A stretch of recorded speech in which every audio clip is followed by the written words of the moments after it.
할렐루야. 하나님께 영광 돌립니다. 자, 이제 10장 오늘 마지막인데요. 전체적으로 한 번 더 살펴보고 이제 11장으로 갑니다. 여러분, 10장이 중요한 이유는 우리가 이곳에서 하나님의 열정에 붙들림 바 된다라는 것입니다. 우리가 교훈적으로만 이 부분을 아는 것이 아니라 하나님의 열정에 불붙는 가슴이 우리 모두에게 전이 되기를, 불붙기를 사모합니다. 기도합니다. 하나님, 영광과 감사와 존귀가 하나님께 있습니다. 로마서 10장을 열어주시니 감사합니다. 무엇보다 우리가 성경을 지혜로만 하는 것이 아니라 하나님의 열정에 붙들림 바 되는 큰 은혜가 있게 하옵소서. 이제 로마서 10장을 정리하고 마칩니다. 하나님의 열정이 우리 가운데 불붙어서 우리에게 맡겨진 귀한 사명 감당하는 은혜가 있게 하옵소서. 종을 낮추시고 이 열정에 붙들림 바 되기를 원합니다. 예수님의 이름으로 사모하며 기도합니다. 아멘. 여러분, 성경은 한마디로 여호와의 열심이다 라고 말했습니다. 왜 이런 열심을 낼까요? 그 이유들을 우리가 살펴봤죠. 가장 중요한 이유는 자기 백성을 찾는 겁니다. 1절에 형제라고 그랬습니다.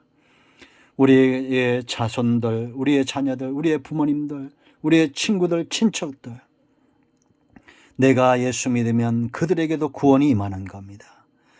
이건 정해진 겁니다. 약속입니다. 그러므로 열정을 내시기 바랍니다.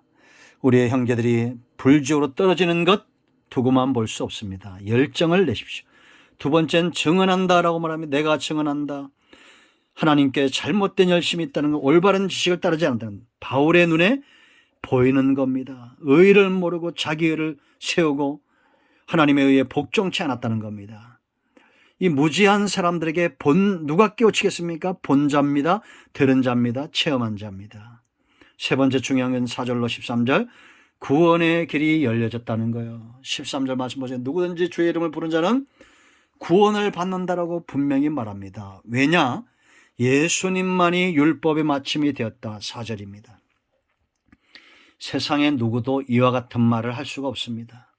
율법의 요구를 온전히 이루신 분은 예수님밖에 없습니다. 율법의 요구가 이루어져야 구원이 이루는 겁니다. 그런데 사람은 원죄가 있고 자범죄가 있기 때문에 율법의 요구를 이룰 수가 없습니다. 예수님을 의지하고 그 핏값을 가지고 있어야 하나님의 공의가 만족되어지는 겁니다. 그러니 얼마나 쉽습니까? 그래서 5절부터 10절까지는 어려운 길과 쉬운 길을 보여주는 겁니다. 율법으로는 하늘에 올라가는 것과 땅에 내려가는 것 같습니다. 율법을 이렇게 온전히 행해서 살 수 있는 자가 없습니다. 그러나 믿음은 우리 입에 있고 마음에 있어서 가까운 겁니다. 사람들이 전파하는 믿음의 말씀을 듣고 마음으로 믿고 입술로 시인하면 구원을 받는다는 것입니다. 왜 그렇습니까? 하나님은 부요하시기 때문입니다. 12절에. 그러니까 우리가 여러분 사람들을 볼 필요가 없습니다. 정말 우리가 부끄러움을 당하는 것은 11절에 부끄러움을 당하지 않는다고 그랬잖아요. 부끄러움은 이 땅에서가 아니라고 그랬잖아요. 장차 하나님 나라에서 내가 너를 모른다면 얼마나 그것이 큰 부끄러움이고 내가 아는 사람들이 그 가운데 있다면 얼마나 부끄러운 일입니까? 그러므로 우리는 예수를 믿고 구원이 저와 이름을 통해서 온 땅에 임하도록 사람들 보지 말고 하나님의 부요하심을 보고 복음을 전하는 우리 모두가 되어야 될 줄로 믿습니다. 그 네 번째, 왜 우리가 열정을 내야 됩니까? 14절 15절 보냄을 받았다는 겁니다. 그런즉 그들이 믿지 않은 일을 어찌 부르리요? 듣지 못한 일을 어찌 뭐라 했습니까? 믿으리요? 전파하는 자가 없이 들으리요? 그랬습니다. 전파하는 자가 있어야 된다는 겁니다. 보냄을 받아야 전한다는 겁니다. 그들의 발이 아름답다는 겁니다. 우리 모두는 보냄을 받았다면 다시 돌아갈 때도 있겠어요? 없겠어요? 돌아갈 날이 있습니다.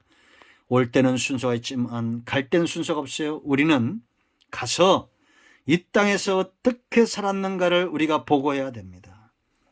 화목해하는 사신으로 불신자들 하나님과 화목해하는 사역을 감당하는 일에 헌신한 자들로 하나님 앞에서 부끄러움이 없는 존재로 서야 될 줄로 믿습니다. 우리는 보냄을 받은 자입니다.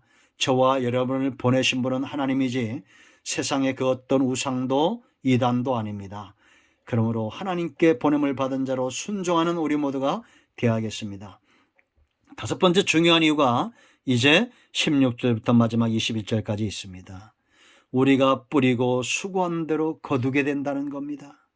내가 뿌리고 수고한 대로 얻지 못한다면 우리는 열정을 낼 이유가 없을 겁니다. 그러나 왜 수고하고 열정을 내야 됩니까? 씨의 문제가 없어요. 그리스도의 말씀 들으면 그리스도의 말씀이고 그리스도의 말씀이 들려지면 사람들은 믿음에 서게 됐습니다. 믿음은 반드시 역사로 나타납니다. 이사야도 때로는 의심이 있었고 에레미야도 온전치 못했지만 그들이 전한 복음은 그의 후손들에게 그대로 드러났습니다. 여러분 6.25 때 일제 치하에서 수많은 선교사님들이 복음을 전했습니다. 제가 여러분 안창호 열사 도산 안창호를 얘기했죠. 우리는 여러분 그를 애국자로 보지만 신실한 크리스찬이었습니다. 언도도에게 전도받고 그가 복음을 전하고 가는 곳마다 전했던 말씀이 뭡니까?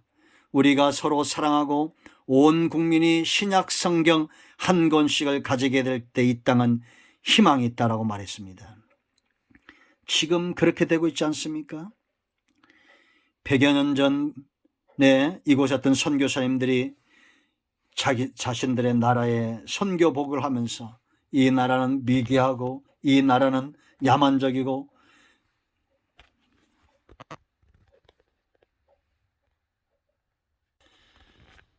선교복을 하면서 이 나라는 미개하고 이 나라는 야만적이고 그런 보고들이 나와요.